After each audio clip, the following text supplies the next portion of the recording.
कहानी की शुरुआत में हम डेरिक नाम के एक लड़के को देखते हैं जो ट्रेन में टीटी से बचकर भाग रहा था क्योंकि वो इस ट्रेन में बिना टिकट के चढ़ा हुआ था। फिर कुछ देर बाद वो चलती ट्रेन से कूद जाता है और उसे ऐसा करते हुए माया नाम की एक लड़की देख लेती है जो रिसेंटली अपने परिवार के साथ यहाँ पर शिफ्ट हुई थी। वो डेरिक को देखकर उससे अट्रैक्ट हो जाती है और उसे लगातार घूरने लगती है। वहीं ये चीज डेरिक भी नोटिस कर लेता है, लेकिन उस समय वो वहाँ से चला जाता है।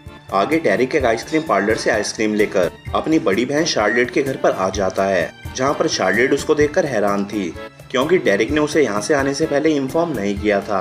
आगे उससे बात करने पर डेरिक को पता चलता है कि आज शार्लेट अपने नए बॉयफ्रेंड के साथ डेट पर जा रही है, लेकिन ये सुनकर डेरिक को बिल्कुल भी अच्छा नहीं लगता क्योंकि वो बचपन से ही शार्लेट से प्यार करता था और उसके साथ रिलेशनशिप में आना चाहता था। फिर थोड़ी देर बाद शार्लेट अपने बॉयफ्रेंड के साथ चली जाती है। उसके जाने के बाद डेरिक एक होल में से अपने रूम के अंदर देखता है जहाँ पर किसी आदमी का बहुत सारा सामान रखा हुआ था। फिर रात को शार्लेट अपने बॉयफ्रेंड पीटर को लेकर घर आती है, जिस वजह से डेरिक को पूरी रात सोफे पर सोना पड़ता है क्योंकि बेडरूम में शार्लेट अपने बॉयफ्रेंड पीटर के साथ इंटीमेट हो रही थी। फिर अगली सुबह जब डेरिक सोकर उठता है तो पीटर उससे बात करने उसके पास आता है, लेकिन डेरिक उससे ठीक से बात नहीं करता। फिर पीटर के जाने के बाद शार्लेट अपने भाई से बात करती है और उससे कहती है कि तुम्हारा यहाँ पर अचानक से आ जाना मुझे जरा भी पसंद नहीं आया। साथ ही वो उसे ये भी बताती है कि मैं पीटर के साथ एक सीरियस रिलेशनशिप में हूँ और शायद मैं जल्दी ही उससे शादी भी कर लूंगी। आगे हम डेरिक को स्कूल में देखते हैं जहाँ पर उसे घूमते हुए फिर से माया दिखाई देती है, लेकिन डेरिक उससे बात नहीं करता और वहाँ से चला जाता है। तभी उसके जाते ही माया अपने दोस्तों को डेरिक को दिखाते हुए कहती है मुझे ये लड़का बहुत पसंद है और मैं आगे जाकर इसी से ही शादी करूंगी। जिसके थोड़ी देर बाद माया भी अपने घर पर आ जाती है, जहाँ पर माया के डैड के कुछ दोस्त आए हुए थे, जिनमें से एक आदमी तो माया को बहुत पसंद करता था, लेकिन इससे पहले कि वो माया के डैड को कुछ कह पाता तभी वहाँ पर कुछ गुंडे आकर उस आदमी की कार को तोड़कर वहाँ से भाग जाते हैं। दूसरी तरफ शार्लेट एक नई ड्रेस पहनकर बाहर आती है, जिसको दिखाकर वो अपने बॉयफ्रेंड पीटर को इम्प्रेस करने वाली थी। आगे लंच करते वक्त डेरिक शार्लेट से उसके रूम के बारे में पूछता है और कहता है कि उस रूम में किसी और का सामान रखा हुआ है। इस पर शार्लेट कहती है कि वो पीटर का सामान है और मैं आज ही उसे यहाँ से जाने को कह दूंगी। फिर उसी रात पीटर उस रूम में से अपना सारा सामान निकालकर वहाँ से चला जाता है, जिसके बाद फाइनली डेरिक को उसका रूम मिल जाता है। आगे जब डेरिक अपने दोस्तों के साथ खेल रहा था, इसी दौरान उसे अपने एक दोस्त से पता चलता है कि पीटर की पहले भी शादी हो चुकी है और उसके 2 बच्चे भी हैं। ये सुनकर डेरिक हैरान हो जाता है और सीधा जाकर ये बात वो शार्लेट को बताता है, लेकिन शार्लेट को इससे कोई फर्क नहीं पड़ता क्योंकि पीटर उसे ये सारी बातें पहले ही बता चुका था। वहीं डेरिक की इस हरकत से शार्लेट उस पर और भी गुस्सा हो जाती है क्योंकि उसे पता चल चुका था कि डेरिक उसके कपड़ों को लेकर उनसे गंदी हरकतें करता था, जिस वजह से शार्लेट गुस्से में डेरिक को वहाँ से चले जाने को कहती है। इसी दौरान एक आदमी शार्लेट के घर पर उसका बिजली का बिल लेकर आता है और कहता है कि तुमने 3 महीने से अपना बिल नहीं भरा है, जो देखकर हमें पता चलता है कि शार्लेट की फाइनेंशियल कंडीशन बहुत ज्यादा खराब चल रही थी, इसलिए वो आदमी उन्हें कुछ दिनों का समय देकर वहाँ से चला जाता है। वहीं डेरिक गुस्से में आकर अपना सामान पैक करने लगता है, लेकिन तभी शार्लेट वहाँ पर आकर उसे रोक लेती है। दरअसल पहले भी एक बार शार्लेट ने ऐसे ही उसे अपने घर से बाहर निकाल दिया था, जिसके बाद डेरिक को काफी दिनों तक सड़क पर रहना पड़ा था, इसलिए अब शार्लेट नहीं चाहती थी कि डेरिक को वापस वो सब सहना पड़े। उधर डेरिक ये सब देखकर बहुत ज्यादा इमोशनल हो जाता है और शार्लेट से गले मिलकर रोने लगता है। फिर अगले दिन सुपरमार्केट में सामान खरीदते वक्त डेरिक की मुलाकात माया से होती है, जिसके बाद वो दोनों साथ मिलकर बातें करने लगते हैं। यहाँ पर माया की बातें सुनकर हमें पता चलता है कि वो डेरिक को बहुत पसंद करती है, यहाँ तक कि वो उससे शादी करने की भी बात करती है, लेकिन डेरिक इसे सिर्फ एक मजाक समझकर वहाँ से चला जाता है। आगे जब डेरिक अपने घर पहुँचता है तभी वो वहाँ पर पीटर को देखता है जो किसी दूसरी लड़की के साथ इंटीमेट हो रहा था, जो देखकर वो पीटर को वहीं पर लॉक करके बाहर आ जाता है और अपनी बहन के वापस आने का इंतजार करने लगता है। फिर कुछ देर बाद जब शार्लेट अपने घर पर आती है तब पीटर की ये हरकतें देखकर उसे बहुत गुस्सा आता है। वहीं पीटर उसे समझाने की बहुत कोशिश करता है, लेकिन शार्लेट बहुत ज्यादा गुस्से में थी, इसीलिए वो पीटर के साथ ब्रेकअप कर लेती है। वहीं दूसरी तरफ डेरिक ये सब देखकर बहुत खुश होता है। फिर कुछ दिनों बाद हम देखते हैं कि बिजली का बिल ना भरने की वजह से कंपनी वाले उसके घर की बिजली काट देते हैं। यह देखकर शार्लेट काफी परेशान रहने लगती है, इसलिए डेरिक वहां पर आकर उसे संभालने की कोशिश करता है, लेकिन शार्लेट उसकी कोई बात नहीं सुनती। वहीं ये सब चीजें देखकर डेरिक समझ जाता है कि घर में पैसों की बहुत ज्यादा दिक्कत चल रही है, इसलिए अगले दिन से वो भी एक कंपनी में पार्ट टाइम जॉब करना शुरू कर देता है। आगे ऐसे ही काम करते वक्त उसकी मुलाकात फिर से माया से होती है, जहाँ पर माया डेरिक को काम करता हुआ देखकर समझ जाती है कि उसे पैसों की बहुत जरूरत है। तभी माया के पूछने पर डेरिक उसे सब कुछ बता देता है कि बिजली का बिल ना भरने की वजह से उनके घर की बिजली काट दी गई है। वहीं ये बात जब माया को पता चलती है तो वो भी डेरिक की मदद करने का फैसला करती है। आगे वो उसे एक जगह पर लेकर जाती है जहाँ पर वो दोनों एक बड़ा सा कारपेट चुराते हैं, जिसे बेचकर उन्हें कुछ पैसे मिल जाते हैं। लेकिन अभी भी उसके पास बिल भरने के लिए कुछ पैसे कम पड़ रहे थे।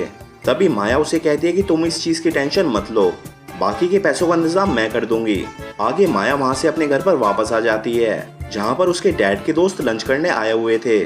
आगे उनसे बात करते वक्त माया उन्हें बताती है कि वो एक डॉक्टर बनना चाहती है, जो सुनकर उसके डैड के दोस्त उसका मजाक उड़ाने लगते हैं।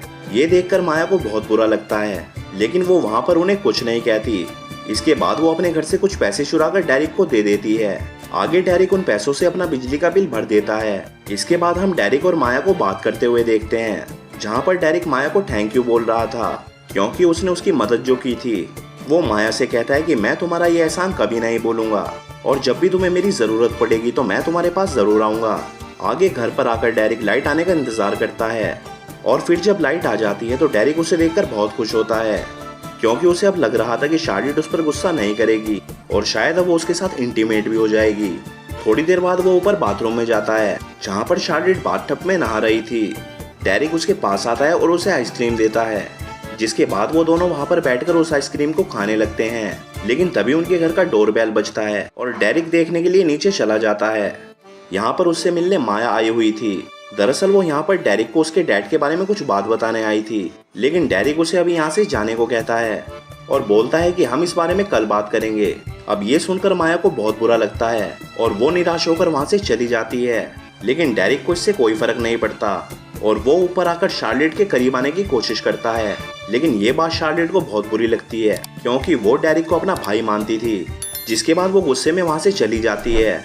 फिर रात को शार्लेट को डेरिक की वो सारी बातें दिमाग में आने लगती हैं, जिससे वो सो नहीं पाती और वो डेरिक के पास आकर उसे संभालने की कोशिश करती है। लेकिन तभी डेरिक उसे कहता है मैं बचपन से ही तुमसे प्यार करता हूँ और तुम तो मेरी बहन भी नहीं हो क्योंकि मेरे पापा तुम्हारी मॉम के दूसरे पति हैं। अब शार्लेट को उसकी ये बात ठीक लगती है, जिसके बाद वो दोनों वहीं पर इंटीमेट होने लगते हैं। इसके बाद हम देखते हैं कि डेरिक बहुत ज्यादा खुश रहने लगा था, लेकिन तभी वो सुपरमार्केट में पीटर को देखता है जो शार्लेट के लिए एक ड्रेस खरीद रहा था। यह देखकर वो समझ जाता है कि अब पीटर शार्लेट के घर जाने वाला है, इसलिए वो पहले ही अपने घर पहुंचकर उसकी डोरबेल को खराब कर देता है ताकि शार्लेट को पीटर के आने के बारे में कुछ भी पता ना चले। आगे जब पीटर शार्लेट से मिलने आता है तभी डेरिक उसे बाहर ही रोक कर कहता है कि शार्लेट अभी घर पर नहीं है। लेकिन इसके बावजूद भी पीटर डोरबेल बजाकर चेक करता है और जब उसे सामने से कोई भी जवाब नहीं मिलता तो उसे भी लगता है कि शायद शार्लेट अपने घर पर नहीं है, इसलिए वो वहाँ से चला जाता है। आगे डेरिक शार्लेट के साथ एक मूवी देखने के लिए उसकी 2 टिकट लेकर घर पर आता है और तभी वो वहाँ पर पीटर को बैठा हुआ देखकर हैरान हो जाता है। दरअसल उसे यहाँ पर शार्लेट ने ही फोन कर बुलाया था, जिसका मतलब था अब उन दोनों के बीच में सब कुछ ठीक हो चुका था। अब ये जानकर डेरिक शार्लेट पर बहुत गुस्सा करता है और उसे गालियां देकर वहाँ से चला जाता है। तभी सीन यहाँ से शिफ्ट होता है और हम पीटर और शार्लेट को एक पार्टी में देखते हैं, जहाँ पर शार्लेट पीटर के बॉस के साथ डांस कर रही थी। इसी दौरान पीटर का बॉस उसे गलत जगह पर छूने लगता है, जो सब शार्लेट को अच्छा नहीं लगता। आगे ये बात वो पीटर को भी बताती है, लेकिन पीटर उसकी बात पर ज्यादा ध्यान नहीं देता क्योंकि उसका बॉस उसे प्रमोशन देने वाला था और अगर यहाँ पर उसने अपने बॉस को कुछ बोल दिया तो उसका प्रमोशन कैंसिल भी हो सकता है। वहीं पार्टी में हम डेरिक को भी देखते हैं जो दूर से ये सब देख रहा था। आगे जब शार्लेट बाथरूम में होती है तभी पीटर वहाँ पर आता है और उसे कहता है कि आज रात को तुम्हें मेरे बॉस के साथ सोना होगा, तभी जाकर मुझे अपने जॉब में प्रमोशन मिल सकता है। लेकिन शार्लेट उसे साफ मना कर देती है, जिसके बाद वो पीटर के मुंह पे थप्पड़ मारकर वहाँ से चली जाती है। वहीं उसके पीछे पीछे डेरिक भी घर पर आ जाता है और देखता है कि शार्लेट वहाँ पर रो रही थी, यहाँ तक कि वो डेरिक को अपने कमरे के अंदर तक नहीं आने देती। उधर दूसरी तरफ हम माया की शादी होते हुए देखते हैं, जहाँ पर सभी लोग बहुत ज़्यादा इंजॉय कर रहे थे, लेकिन माया यहाँ पर काफ़ी उदास दिख रही थी, जिसको देखकर हमें पता चलता है कि वो अपनी शादी से बिल्कुल भी खुश नहीं थी। माया ये बात डेरिक को बताने पिछली रात उसके घर पर भी आई थी, लेकिन डेरिक ने उसकी कोई भी बात नहीं सुनी और उसे वहाँ से भगा दिया। इसके बाद वहाँ पर वही बदमाश लड़के आकर शादी में तबाही मचा देते हैं, जिसके कारण वहाँ पर भगदड़ मच जाती है और सभी लोग वहाँ से चले जाते हैं। आगे माया डेरिक से मिलने आती है। वो डेरिक पर काफी गुस्सा थी क्योंकि पिछली रात डेरिक ने उसकी कोई भी बात नहीं सुनी थी। वो उसके पास आती है और कहती है अब काफी देर हो चुकी है, मेरी शादी अब किसी दूसरे से हो चुकी है। जिसके बाद वो उसे गुड बाय किस देकर वहाँ से चली जाती है। आगे इस सब के बाद जब डेरिक वापस अपने घर पर आता है तो वह देखता है कि वहाँ पर शार्लेट ने पहले से ही उसका सामान पैक करके रखा हुआ था। वो डेरिक को वहाँ से जाने को कहती है। फिर जाने से पहले वो दोनों आखिरी बार बैठकर आइसक्रीम खाते हैं। और दोस्तों इसी के साथ ये मूवी यहीं पर खत्म हो जाती है।